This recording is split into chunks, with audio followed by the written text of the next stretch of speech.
All right, let's dive into a question that I know is on every traveler's mind before they head to Japan. Can I just use my phone to pay for everything? You've got your Apple Pay all set up, you're ready to tap your way through the country, but as you're about to find out, Japan plays by a slightly different set of rules. I mean, that's the dream, isn't it?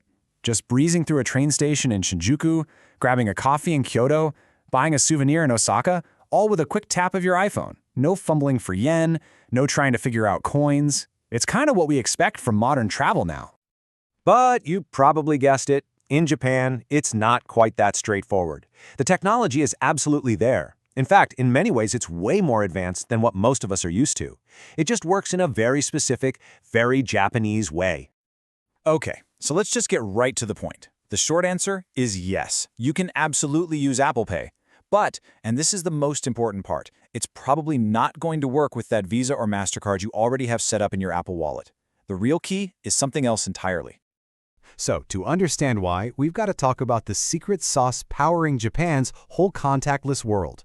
And it all comes down to a piece of tech called FeliCa. So what makes Japan's system so different? It's all about speed. See, most of the world uses a standard called NFC, which takes, maybe half a second to process a payment. But Japan uses Sony's FeliCa technology, and it is lightning fast. We're talking 1/10 of a second. That tiny fraction of a second is absolutely crucial when you have millions and millions of people pouring through Tokyo's train stations every single day. And that brings us to the first little hurdle. For your phone to speak this super fast language, it needs to have a special FeliCa chip built right in. Now, the good news is, if you have an iPhone 8 or any newer model, you're already good to go. If you happen to be using an iPhone 7, it'll only work if that phone was originally bought in Japan. So if your credit card from back home won't work directly, what's the workaround? Well, let me introduce you to your new best friend, the digital Suica card. Or, its cousins, PASMO and ICOCA.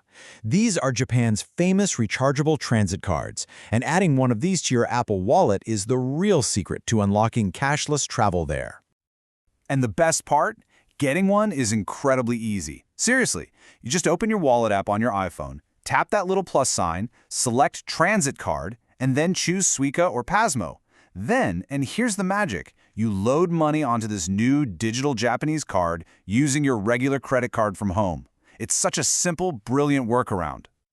So once you have that digital Suica card sitting in your Apple Wallet, you've basically just unlocked a payment superpower. The number of places you can use it is honestly just staggering. And you can use it pretty much everywhere. We're talking all your trains, all your subways, buses, you name it. But also every single convenience store, your 7-Elevens, Lawson's, Family Marts, a huge number of vending machines, big stores like Uniqlo and Muji, even fast food chains like McDonald's and Starbucks. You just tap your phone and boom, you're done. And hey, don't just take my word for it. Our source material for this explainer puts it perfectly, saying that this integration is one of the most successful implementations of mobile payments in Japan. It just works so well because it combines the country's amazing existing infrastructure with the convenience we all have in our pockets. Okay, but like any superpower, it has its kryptonite. And to avoid getting frustrated on your trip, you really need to know the limitations. So let's go over the 3 big reality checks. First up, and I'm going to say it again because it is so important, trying to rely on your regular foreign credit card inside Apple Pay is a total gamble. A lot of payment terminals in Japan just are not set up for international cards using contactless. It might work at a big international hotel, but it will probably fail at that random shop you wander into. Just don't depend on it. Second, despite all this incredible tech, cash is still king in a lot of places. The smaller the business, the more likely it is to be cash only. Think about that incredible little ramen shop you find in an alleyway, or a stall at a traditional market, or a family-run inn out in the countryside. For those amazing experiences, you are absolutely going to need yen in your pocket. And finally, a really practical point. When your phone becomes your wallet, your train ticket, and your map, its battery life becomes your lifeline, right? Using it for everything all day is going to drain it fast. So a portable power bank isn't just a suggestion. Trust me, it's an essential piece of your travel kit. Okay, so you get the tech, you get the solution, and you know the limitations. Let's put it all together in a super simple pre-trip survival kit to make sure you're ready to hit the ground running. Here are the 4 things you need to do. 1. Double-check your phone is an iPhone 8 or newer. 2. Add that digital Suica card to your wallet before you even get on the plane. 3. Enable express transit in your settings. This lets you just tap your phone on the ticket gate without even unlocking it. It is a total game changer. And 4. Pack backup cash. Have at least 10 to 20,000 yen on you just to be safe.